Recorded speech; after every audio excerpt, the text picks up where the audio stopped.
Welcome to our channel. Sankranti సంబరాలు 3 days కూడా మేము విలేజ్లో మా అత్తయ్య వాళ్ళ ఊరు వచ్చి సెలబ్రేట్ చేసుకుంటాము ఎవ్రీ ఇయర్ కూడా. సో ఈ ఇయర్ ఎలా సెలబ్రేట్ చేసుకున్నామో చూపిస్తాను. పల్లెటూరు అందాలంటే అస్సలు మైమర్చిపోలేం కదా. ఏ పండుగైనా సెలబ్రేట్ చేసుకోవాలి అంటే పక్క పల్లెటూరు తర్వాత ఎక్కడైనా, అందులోని సంక్రాంతి మన పెద్ద పండుగ. సో ఫ్యామిలీతోని సెలబ్రేట్ చేసుకోవాలి కదా. ఎప్పుడు లేచే టైమింగ్స్ కాకుండా భోగి రోజు ఎర్లీ మార్నింగే అంటే లైక్ 3 to 4 ఇలా ఈ టైంకే లేచేసి మార్నింగే పక్క నలుగు పెట్టుకుంటారు మా సైడ్ అయితే. మీ సైడ్ కూడా అలానే చేస్తారా? భోగి రోజు నలుగు పెట్టుకొని శుభ్రంగా స్నానం చేసిన తర్వాత కమ్మలు, తాటి కమ్మలు నరుకు తెచ్చుకొని వాటితో మంట అయితే పెట్టుకుంటాము. మేము పాత సామాన్లు ఇలాంటివి ఏమి వేయం మంటలో. భోగి రోజు ఇంకో విషయం ఏంటంటే మా సైడు కొత్త బియ్యంతో పప్పన్నం వండి మూలలు పెడతారు. డే అంతా ఖాళీగా ఉన్నామని చెప్పి టికెట్స్ బుక్ చేసుకొని మూవీకి అయితే వెళ్తున్నాము. ఇక్కడ మా ఊళ్ళో అన్నప్రసాదం అయితే పెట్టారు ఆ రోజు మార్నింగ్ టిఫిన్. సో అది ఇష్టంకి కార్లోనే తినిపిస్తున్నాము. మీలో ఎంతమందికి సంక్రాంతి సెలబ్రేషన్స్ విలేజ్లో సెలబ్రేట్ చేసుకోవడం ఇష్టం చెప్పండి. సంక్రాంతికి రిలీజ్ అయిన మన శంకర్ వరప్రసాద్ గారి మూవీ అయితే చూడడానికి అయితే వెళ్ళిపోయాము. చాలా అంటే చాలా బాగుంది కదా సినిమా. భోగి రోజు ఇంకో విషయం ఏదైనా ఉందంటే చిన్నపిల్లలకి పక్క భోగిపళ్ళు అయితే పోయాలి, బిలో 5 years ఉన్న వాళ్ళకి. సో ఇష్టం ఇంకా 2 days కాబట్టి భోగిపళ్ళు కోసం ఇక్కడ అంతా డెకోర్ రెడీ చేసేస్తున్నాను. చాలా సింపుల్గా న్యాచురల్గా రెడీ చేస్తున్నాను. బ్యాక్ డ్రాప్ అయితే నేను మీషోలో తీసుకున్నాను. ఎవరికైనా లింక్ కావాలంటే కామెంట్ చేయండి. మెయిన్గా పిల్లలకి భోగిపళ్ళు పోయడం వల్ల వాళ్ళకున్న దిష్టి ఇదంతా పోతుంది. సో అందుకనే భోగిపళ్ళు పోయమంటారు. వచ్చిన వాళ్ళకి బ్లౌజ్ పీసెస్ ఇద్దామని చెప్పి ఈ విధంగా తాంబూలం అయితే రెడీ చేశాను. భోగిపళ్ళు కోసం రేగుపళ్ళు, చెరుకు ముక్కలు, పువ్వులు, కాయిన్స్, అక్షింతలు వేసి మొత్తం అన్నీ కలిపి ఒక పక్కన అయితే పెట్టేసుకున్నాను. చెరుకు ముక్కలు కూడా వేసుకోండి మీ దగ్గర అవైలబుల్గా ఉంటే. న్యాచురల్ ఫ్లవర్స్తోనే డెకోర్ చేస్తున్నాను చాలా సింపుల్గా. మా మమ్మీ ఏం చేస్తుందా అని చెప్పి వచ్చి ఇష్టమ్మ కూర్చుంది. ఎంత సైలెంట్గా ఉంది ఏంటి అనుకుంటున్నారా? రచ్చ చూద్దురులేండి ముందు ఎలా ఉంటుందో. ఈ విధంగా సింపుల్గా డెకోర్ అయితే చేస్తాను. డెకోర్ చేయడం పెద్ద కష్టమేం అనిపించదు, కానీ డెకరేషన్ చేసిన తర్వాత ఇష్టమ్మ మొత్తం చెడగొడతారు చూసారా, అప్పుడు బాధ అనిపిస్తుంది.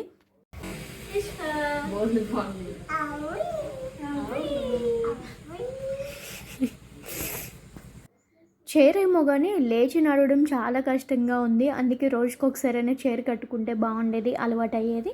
ఫైనల్గా డెకరేషన్ అయితే అది బ్యాక్డ్రాప్ బాగానే ఉంది కాబట్టి ఎక్స్ట్రా డెకరేషన్ ఏం చేయలేదు, దాన్ని అలానే ఉంచాను. సింపుల్గా ఇలా డెకరేషన్ చేసి అన్నీ రెడీ అయితే చేసేసుకున్నాను. ఇష్కమ్మని ప్రేమతో దీవించడానికి వచ్చిన వాళ్ళకి ఏదో ఒకటి ఇవ్వాలి కదా, వాళ్ళ కోసమే తాంబూలం అయితే రెడీ చేసుకున్నాను. ఒక ప్లేట్లో కుంకుమ, హారతి అండ్ అక్షింతలు అలాగే గంధం కూడా వేసి రెడీ చేసుకున్నాను. ఇష్కమ్మ తమ్ముడు తనకి ఇష్కమ్మకి 3 months గ్యాప్ అనమాట. జర్నీ ఉంటానే కానీ ఏమీ చేపించుకోదు. భోగిపళ్ళు పోయడం చాలా పెద్ద టాస్క్, ఎందుకంటే చాలా ఓసిడి అనమాట తనకి. మీదేం పడకూడదు, చేతికి కాలుకి ఏం అంటుకోకూడదు. సో ఇప్పుడు ఎలా ఉంటుందో చూడాలి. వాళ్ళ డాడీ పక్కన కూర్చోవాలట, తమ్ముడికి పేటలేదు, అందుకే అత్తయ్య తీసుకురావడానికి వెళ్ళారు. భోగిపళ్ళులో వేసిన చాక్లెట్స్ ముందే తీసి ఇవ్వాలంటే చూడండి దాని డిమాండ్. ఫస్ట్ చాక్లెట్ ఇస్తా, తర్వాత భోగిపళ్ళు వేయించుకుంటుంది. ఏం చేస్తాం, పిల్లలు ఏం చెప్తే అలా చేయాలి, లేకపోతే వేయించుకోరు కదా. మనకు కావాల్సింది వాళ్ళు చేయరు. పిల్లలకి భోగిపళ్ళు పోసేటప్పుడు ఫస్ట్ మదర్ పోయాలి, ఆ తర్వాత రిమైనింగ్ వాళ్ళందరూ స్టార్ట్ చేయాలి. ఇలా left side 3 times, right side 3 times ఈ విధంగా దిష్ తీసి వేసేయాలి. చిన్నపిల్లలు ఏం చేసినా చాలా క్యూట్ ఉంటుంది. దానికన్నా వాడి చిన్నోడు వాడు ఎంత బుందిగా కూర్చున్నాడో. కమ్మ చూడండి.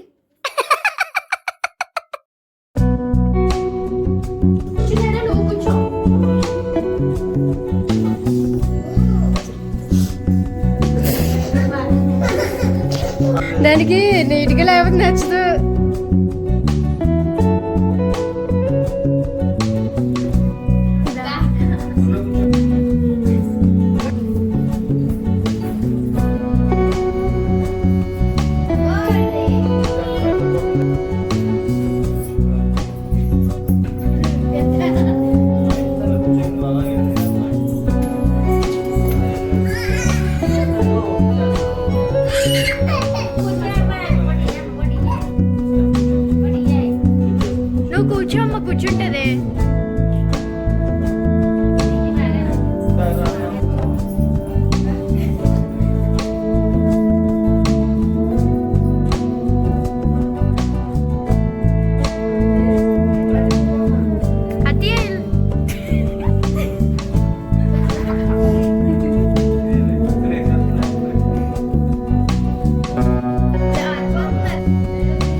నిష్కుంభేలా ఉంటుందో లేకపోతే అందరి కిడ్స్ ఇలానే ఉంటారో నాకు అర్థం కాదు. లాస్ట్లో ఇంకా హారతి అయితే తీసాను. హారతి తీసాక ఇంకా ఆడుకుంటుంది పోయి. ఫస్ట్ డే భోగి సక్సెస్ఫుల్గా కంప్లీట్ అయిపోయింది. Second day Sankranti. పక్కా పిండి వంటలు ఉంటాయి, ఎందుకంటే అన్ని రకాలు వండి మోళ్ళు అయితే పెడతారు మన తాత వాళ్ళకి. అలాగే కొత్త బట్టలు కూడా ఆ రోజు మాకు మోళ్ళు పెడతారు. పక్కా ఈరోజు మిక్స్డ్ వెజిటేబుల్ కర్రీ అయితే ఉంటుంది. అండ్ దాంతోపాటు పరమన్నం, రైస్, రసం ఇవన్నీ ఉంటాయి. సంక్రాంతి రోజు ఓన్లీ వెజ్ మాత్రమే ఉంటుంది, నాన్ వెజ్ ఏమి ఉండదు. సంక్రాంతి పండుగ అంటేనే ఫస్ట్ మనకు గుర్తొచ్చేది కైట్స్ ఎగరేయడం, ముగ్గుల పోటీ అండ్ కోడి పందాలు. సో ఈ విధంగా మా ఊర్లో కూడా ముగ్గుల పోటీ అయితే పెట్టేశారు. ఇక్కడ చూసారా, చిన్నపిల్లలకి ఫస్ట్ మ్యూజికల్ చైర్ అయితే ఆడిపిస్తున్నారు. ఇవి చూసి నాకు చిన్నప్పుడు డేస్ అయితే గుర్తొచ్చాయి. చాలా అంటే చాలా హ్యాపీగా అనిపించింది. ఇంకో విషయం ఏంటంటే, ఇక్కడ ఆడిన ప్రతి ఒక్కరికి గిఫ్ట్ ఇస్తున్నారు. గెలిచిన వాళ్ళకి స్పెషల్ గిఫ్ట్ అండ్ ప్రతి ఒక్కరికి గిఫ్ట్ అనమాట.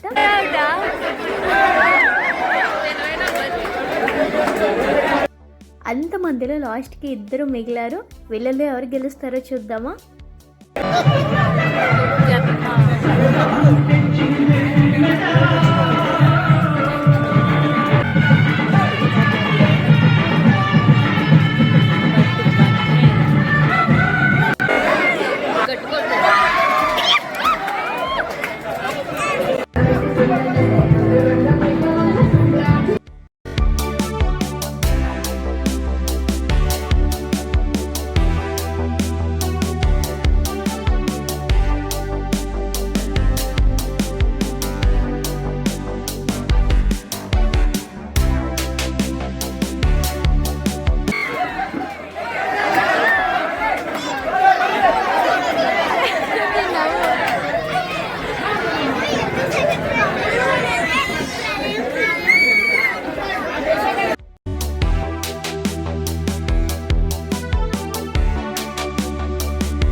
ఇలాంటి కాంపిటీషన్స్ అన్నీ కండక్ట్ చేస్తేనే ఎవరికైనా ముందుగా వెళ్ళి ఇన్వాల్వ్ అవ్వాలనిపిస్తుంది, పండుగ కూడా సెలబ్రేట్ చేసుకోవాలనిపిస్తుంది కదా.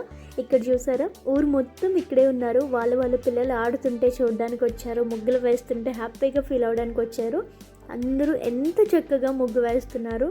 ముగ్గు వేయాలంటే మామూలు విషయం కాదండి, ఎందుకంటే అదొక పెద్ద ఆర్ట్. నాకు అసలు ఒక గీత కూడా పెట్టడం రాదు. కానీ ఏదో ఒక రోజు బాగా కష్టపడి నేర్చుకొని నేను కూడా ఫస్ట్ ప్రైజ్ సంపాదించుకుంటాను. అందరూ చాలా అంటే చాలా బాగా వేస్తున్నారు. కలర్స్ కూడా వాళ్ళే ప్రొవైడ్ చేస్తున్నారు. కలర్స్, ముగ్గు అన్నీ వాళ్ళే ప్రొవైడ్ చేస్తున్నారు. సో చాలా నీట్గా చక్కగా వేశారు కదా అందరూ. ఇక్కడ చూడండి ఎంతమంది ముగ్గులు వేస్తున్నారు. చాలా బాగుంది కదా ముగ్గు. ఇదే ఫస్ట్ ప్రైజ్ వచ్చిన వాళ్ళకి మిక్సర్ అయితే ఇస్తున్నారు. మిక్సీ మనకి రాకపోయినా పక్క వాళ్ళని సపోర్ట్ చేయాలి. ఊర్లో ఉన్న పెద్దవాళ్ళందరూ కూర్చొని డిసైడ్ చేసి వెంటనే ప్రైజెస్ కూడా అనౌన్స్ చేస్తారు. ఈ ముగ్గు వచ్చి సెకండ్ ప్రైజ్ వచ్చింది. సెకండ్ వాళ్ళకి ప్రెషర్ కుక్కర్ అయితే ఇచ్చారు. మీకు ఎలా అనిపించింది చెప్పండి, చాలా బాగుంది కదా నిజంగా. ఈ ముగ్గు సెకండ్ ప్రైజ్ వచ్చింది. థర్డ్ ప్రైజ్ అక్కడ కనిపిస్తుంది చూసారా, కొండ ముగ్గు, అది చాలా బాగుంది. దగ్గరికి వెళ్ళి చూస్తే అదినా ఇంకో ముగ్గు 2 సెలెక్ట్ చేశారు. రెండిట్లకి ఫ్యాన్స్ అయితే ఇచ్చారు. ఇంకా అది పక్కన పెడితే ఎవరైతే అటెంప్ట్ చేశారో, ఎవరైతే పార్టిసిపేట్ చేశారో ఈచ్ అండ్ ఎవ్రీ పర్సన్కి కూడా గిఫ్ట్స్ అయితే ఇచ్చారు. ఇక్కడ మా లిఖిత కూడా వేసింది. గిఫ్ట్ అయితే ఏంటో ఓపెన్ చేసి చూద్దామా. చూడండి ఎంత క్వాలిటీ మగ్స్ ఉన్నాయో, చాలా అంటే చాలా బాగున్నాయి. బెంగాలీ టైప్ అనమాట. సెలెక్షన్ ఎవరిదో కానీ చాలా గ్రేట్ అనిపించింది. అంత బాగున్నాయి, నాకైతే పిచ్చి పిచ్చిగా నచ్చాయి. సంక్రాంతికి ఫస్ట్ టైం ఇంత ఫుల్గా ఎంజాయ్ చేయడం, ఎందుకంటే ఇప్పటి వరకు నేను ఇలాంటి సెలబ్రేషన్స్ చూడలేదు. సంక్రాంతి కూడా కంప్లీట్ అయిపోయింది. ఇంకా థర్డ్ డే కనుమ రోజు వెహికల్స్ అన్నీ క్లీన్ చేసి శుభ్రంగా బొట్లు పెట్టి కొబ్బరికాయ కొట్టి ఇవన్నీ చేస్తారు. ఆ తర్వాత దానికన్నా ముందు నేను వండుకున్న బూర్లు ఏదైతే ఉన్నాయో అవి ఆవులకి తీసుకెళ్ళి పెడతారు. సో ప్రత్యేకంగా వాటి కోసం మాత్రమే మేము సంక్రాంతి రోజు బూర్లు ప్రిపేర్ చేస్తాము. కోడి పందాలు ఎవరికైనా కోడికి జరుగుతాయి కదా, కానీ మా ఇంట్లో కుక్కకి జరుగుతుంది. అదే విచిత్రం. ఎక్కడ కోడి ఉంటే అక్కడ మా జెన్నీ వెళ్ళి కూర్చుంటుంది, వాటితో ఫైట్ చేస్తుంది. కానీ ఆ కోడి తిరిగేదేనా అంటే మాత్రం మా జెన్నీ టప్పమని వెనక్కి వస్తుంది, అంత పిరికిది. కనుమ రోజు మరి కోడిని కొయ్యాలి కదా, సో కోడిని కోయడం కోసం కోడిని తీసుకొచ్చారు. మా జెన్నీ దాన్ని మెల్లగా కాకపడుతుంది. అది కాకపడుతుందని మా జెన్నీ ఏదో చేసేస్తుంది, మా జెన్నీని పొడి చేస్తుందని మా ఇష్టం ఏదో చేస్తుంది పక్క నుంచి.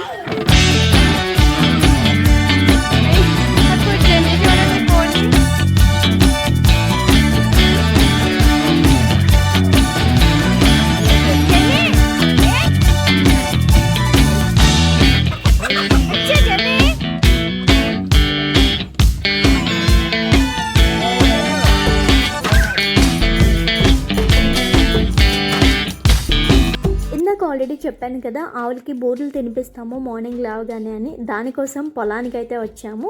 మా అమ్మ వాళ్ళ చేనుకు వచ్చాము. మా అమ్మది మా అత్తయ్యది ఒకటే ఊరు, పుట్టిల్లు మెడినిల్లు ఒకటే అనమాట. చింతపండు ఇస్తుంది తినమని. మా అమ్మ వాళ్ళకి అన్నీ పండుతాయి, చింతపండు, వెజిటేబుల్స్ అన్నీ పండుతాయి. సో చింతపండు అనేది చింత చెట్టు నుంచి కింద రాలింది. అది ఇష్టం చూసి టేస్ట్ చేసినట్లుంది, పుల్లగా అనిపించి నాకు ఇచ్చేస్తుంది. ఎంత బ్యూటిఫుల్గా ఉంది కదా. ఇక్కడ చూసి ఇక్కడే మంచం వేసుకొని కూర్చొని భోజనం తీసుకొచ్చి ఇక్కడే కూర్చొని తింటే ఎంత పీస్ఫుల్గా ఉంటుంది. యాక్చువల్లీ నాకు ఈ ఏరియా అంటే చాలా ఇష్టం. కాకపోతే చాలా మంత్స్ అయిపోయింది ఈ ప్లేస్కి వచ్చి, మళ్ళీ వస్తున్నాను. ఇక్కడ వెజిటేబుల్స్ పండించేవారు, బట్ ఇప్పుడు అంతా సర్విడే అయితే వేస్తారు. చూడండి, మొన్నే పుట్టింది ఆవు పెయ్యతో ఇసుకమ్మ ముచ్చట్లు. ఏమైంది రిష్క?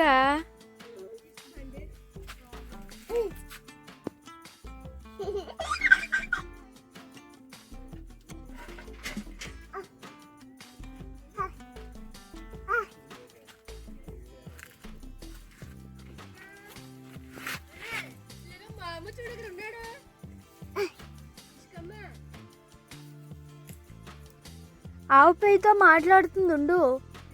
ఇష్టము మాటలు ఆవు పైకి అర్థం కావట్లేదు, ఆవు పై చూపు దీనికి అర్థం అవ్వట్లేదు, ఏదో మాట్లాడుకుంటున్నారు. హాయ్ చెప్పు. హాయ్.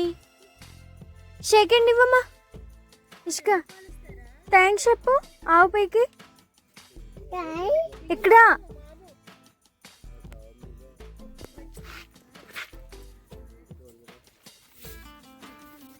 మీరు ఎప్పుడైనా జీడి మొక్కలు చూడకపోతే వీటికి జీడి పిక్కలు కాస్తాయి.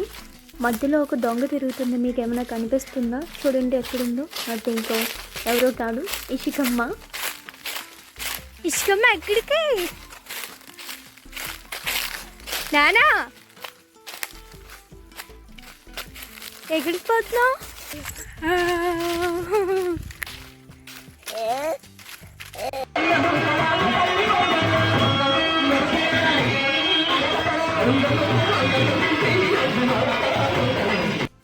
సంక్రాంతి అయిపోయిన 2 days తర్వాత మా ఊర్లో తిరణాలు అయితే జరుగుతాయి. అది తీర్థాలు అంటారు కదా. ఈ బొమ్మలన్నీ ఇష్టమ్మకి వాళ్ళ బాబాయ్ వాళ్ళు కొనిచ్చారు. ఇలా ఎంతమందికి బుర్రకథ తెలుసు?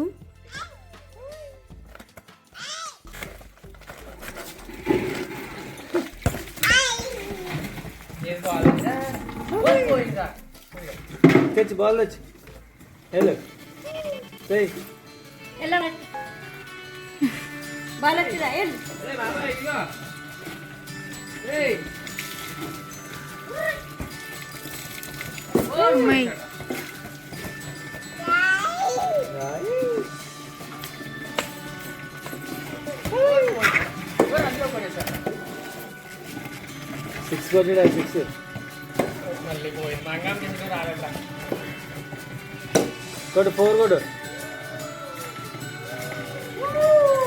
ఇదిగో బొమ్మ, దీన్ని లాక్కెళ్ళి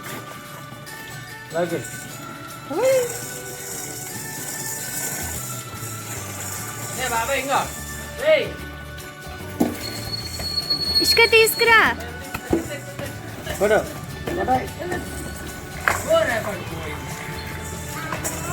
అయ్యో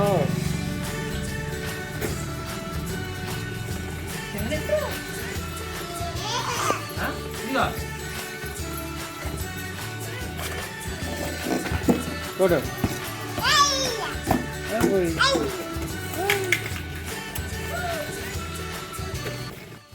ఇంకా కోడి పందాలు ఇవి కూడా జరుగుతాయి, కానీ అది కొంచెం క్లిప్ మిస్ అయింది, అందుకే ఇందులో అప్లోడ్ చేయలేదు. విలేజ్లో సంక్రాంతి ఇలానే సెలబ్రేట్ చేసుకుంటాము నర్సీపట్నం సైడ్.